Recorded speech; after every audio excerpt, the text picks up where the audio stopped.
اچھا 2-4 سوالات ہیں بٹ ریما پہلے کچھ کہنا چاہی تھی. ریما علینا، عمران خان صاحب کا بھی ٹرائل آفیشیل سیکرٹس ایکٹ کے تحت ہوا تھا سائفر کیس میں.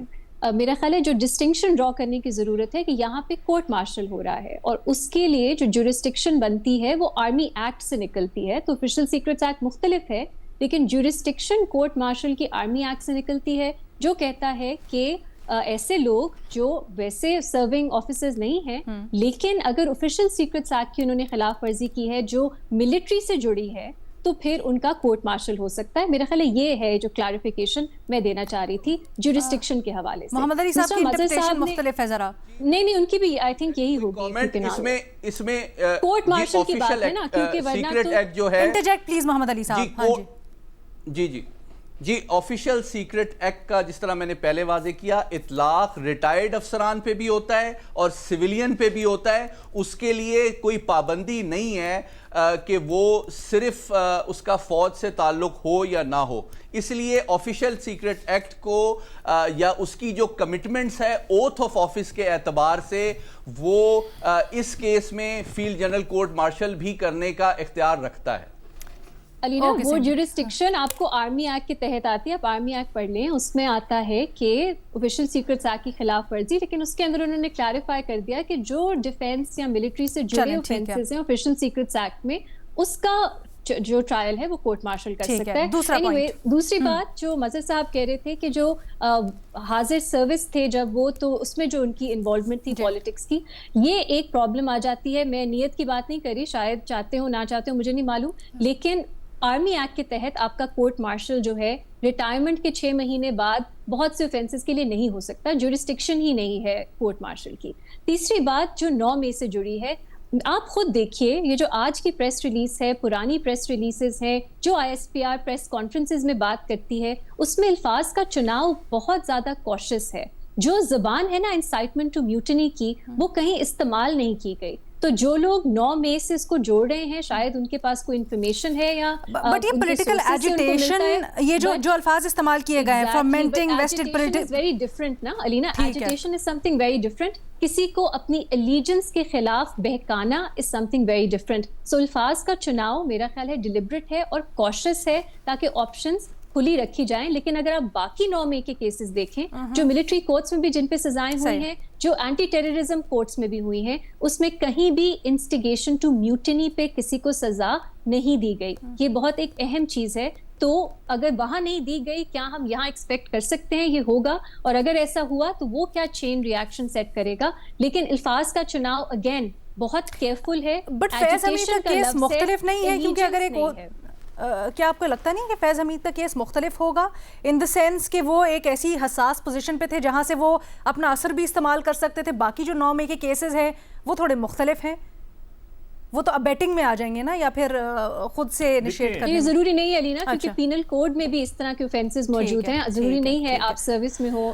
ٹائم بالکل ختم ہو گیا. مجھے بار بار کہا جا رہا ہے کلوز کرنے کے لیے. بس محمد علی صاحب آپ کچھ ایڈ کرنا چاہ رہے ہیں؟ میں صرف یہ کہہ رہا تھا میرے خیال میں مس یوز آف اتھارٹی والی جو بات ہے اس کا تعلق غالباً جو ہے وہ ہاؤسنگ والا ایشو جو ہے اس سے ہے. جی باقی جو چیزیں ہیں میں نے اگین یہ کہا کہ جو کیا اس کا سبق ہونا کیا چاہیے. سبق مجھے نہیں پتا کہ جس کے بھی ذہن میں ہو. ایک سبق تو یہ ہونا چاہیے کہ آپ مس یوز آف اتھارٹی کسی بھی طریقے سے نہیں ہونی چاہیے. دوسرا یہ کہ پولیٹیکل انوالومنٹ نہیں ہونا چاہیے کیونکہ آپ کا کوڈ اس کی اجازت نہیں دیتا. تو کیا یہ چیزیں امپلیمنٹ ہوں گی. اور تیسرا یہ کہ اکراس دا بورڈ اکاؤنٹیبلٹی کی ایک بنیاد رکھی جا سکتی ہے. اس کی بنیاد پہ کیا ایسا ہوگا یہ ہمیں دیکھنا ہے. یہ بڑا اہم سوال ہے. جاتے جاتے محمد علی صاحب کیونکہ اس میں سر ہمارے پاس ٹائم بالکل ختم ہو گیا. ابھی ریما عمر صاحب نے بھی کہا کہ انفرادی حیثیت میں اگر کوئی کچھ کرے گا یا جیسے فیض صاحب نے کیا تو اس پر جو ہے انہوں نے چارج کیا ہے ان کو اور سزا ہوئی ہے. اس سے پہلے کہ جتنے بھی ہم نے پولیٹیکل واقعات جو میں نے بھی گنائے اس میں obviously وہ انسبارڈینیشن تھے نا. وہ خود تو نہیں کر رہے تھے. اگر ڈی جی سی تھے تو کوئی ڈی جی آئی بھی تھا. ڈی جی آئی تھے تو کوئی RP چیف بھی تھا اس وقت. تو اگر اس پر سزا ہوتی تو پھر وہ ان کو انفرادی طور پہ نہیں ہو سکتی تھی. اچھا یہ بہت سارے سوالات ہیں جو ہمارے ذہنوں میں ہیں. جیسے آپ کے محمد علی صاحب سے اسی چیز کے اوپر کلیئرٹی لینا چاہ رہی ہوں. محمد علی صاحب نارمل پروسیجر کیا واقعی میں یہ ڈسکریشن ہوتی ہے کورٹ کی کہ وہ تفصیلی فیصلہ جاری کرے نہ کرے یا پھر جب ہمیں پتہ ہے کہ یہ جا سکتی ہے ججمنٹ اس کے لیے اپیل کے لیے سپریم کورٹ میں تو کہیں نہ کہیں ہو جاتی ہے پبلک کسی سٹیج کے اوپر نہیں آتا؟ جی بالکل. اس کا مختصر جواب یہ ہے کہ ڈیفینیٹلی اس کیس کی نوعیت پر ڈیپینڈ کرتا ہے کہ اگر اس میں جو فیلڈ جنرل کورٹ مارشل یہ سمجھتے ہیں کہ اس میں ایسی حساس انفارمیشن انوالو ہے جس کو پبلک کرنے سے نیشنل سیکیورٹی پہ یا حساس معاملات پہ اثر پڑ سکتا ہے تو وہ شاید اس کے وہ پہلو جو ہیں بڑی گہرائی سے معاملات کو لیتے ہیں. آپ کی رائے کیا ہے؟ آنا چاہیے نہیں آنا چاہیے؟ لیکن ایک جملہ علینا، ایک جملہ، لیکن اس میں سب سے امپورٹنٹ بات یہ ہے کہ اپیل کا حق جو ہے وہ موجود ہے جنرل فیض حمید کے پاس، ہائر جو سویلین کورٹس ہیں، اور پھر وہ اس بات کا فیصلہ کریں گے کہ کیا کیا معاملات جو ہیں اگر یہ ان کے خلاف اپیل میں جاتے ہیں کہ ان میں سے کون سی چیز پبلک میں ڈسکلوز کی جائے گی اور کون سی نیشنل سیکیورٹی انٹرسٹ میں پبلک میں نہیں کی جائے گی. لیگل کلیریفیکیشن لے لیں. That is not true. اچھا، آرمی ایکٹ کے تحت اگر آپ کے کورٹ مارشل کی کوئی سزا ہوتی ہے، سویلین کورٹس میں اپیل کا حق نہیں ہوتا. ہائی کورٹ، سپریم کورٹ آپ نہیں جا سکتے کیونکہ بار بار یہ کہا جا رہا ہے کہ اپیل سپریم کورٹ میں جا سکتی ہے. اپیل، بات سن لیجئے، appeal lies with the military court of appeal. Okay, اس کے بعد آپ جا سکتے ہیں چیف آف آرمی اسٹاف کے پاس. Civilian courts can not hear an appeal from military courts. آپ سویلین کورٹس کو اپروچ کر سکتے ہیں، پٹیشن آپ کر سکتے ہیں. 3-4 گراؤنڈز ہوتے ہیں اس کے. پہلا کہ فوجی عدالت کے پاس جورسڈکشن نہیں تھی، دوسرا کورم نان جوڈس، اور تیسرا کہ میلیفائڈے یا بدنیتی پہ آپ کے خلاف کیس چلا گیا. That's it. اس لیے اگر آپ دیکھیں اس طرح کی جو petitions, rate petitions high court, supreme court کے پاس جاتی ہیں، ان کے پاس تفصیلی فیصلہ نہیں ہوتا. So this is an important distinction between the two systems. نہیں مظہر صاحب، آرمی ایکٹ میں صاف لکھا ہے there is no appeal، بلکہ جو فوجی عدالتوں کے کیسز تھے اس میں جی محمد علی صاحب. علینا میں ایسے کیسز سے واقف ہوں جس میں کئی جنرل آفیسرز کو سزا ملی ہے اور وہ اپیل کے لیے سویلین کورٹ میں گئے ہیں. Let me clarify something. It's very important. یہ بالکل 100% factually میں بات کر رہی ہوں. آپ petitions کی بات کر رہے ہیں. You can go writ petition high court یا سپریم کورٹ کے پاس. پہلے آپ ہائی کورٹ جاتے ہو. میں بھی یہی بات کر رہا ہوں، وہ اپیل کا حق حاصل ہے نا میڈم، یہی کہہ رہا ہوں. That is not an appeal.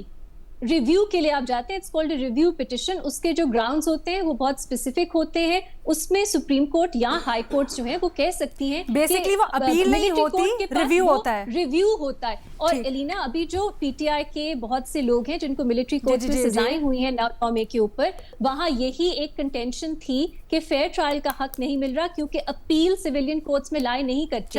وہاں سپریم کورٹ کے کانسٹیٹیوشنل بینچ نے کہا تھا کہ حکومت قانون سازی کرے تاکہ اپیل کا حق دیا جائے. حکومت نے ابھی تک یہ نہیں کیا، تو اس میں کوئی ایمبیگوٹی نہیں ہے. Appeal does not lie with civilian courts.